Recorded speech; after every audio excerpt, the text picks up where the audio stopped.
This is the mounting bracket assembly for version 4 of the armrest. It's made out of 9 components, most of which are welded together. First we have a laser cut steel bracket and 2 weldable studs. These 2 studs are what make it possible to bolt the armrest to the seat.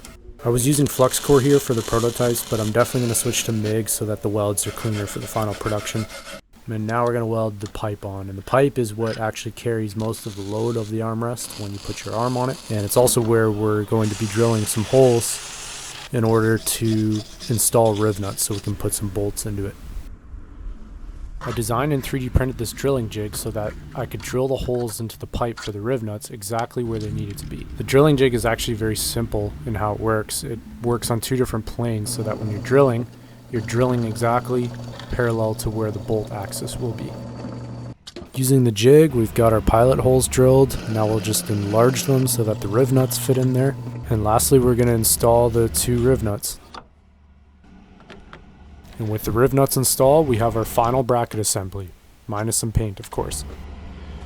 Now we bolt on the sport seat filler, which is the red part in this case. It won't be red for the final production, but for the prototype it's red. This filler block sits between the seat and the armrest itself. From there, we assemble the rest of the armrest. So we start with the worm gear that adjusts the resting position of the armrest, then the friction coupling, that red piece, and then we bolt the aluminum plates together, which gives the armrest most of its strength. You can envision the whole assembly of this like assembling a sandwich, where the aluminum plates are the buns.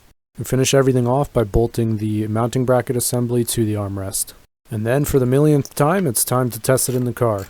And we quickly found out that there are still changes to be made. Make sure you stay tuned for the next video where we'll go over all the issues we ran into and what's next.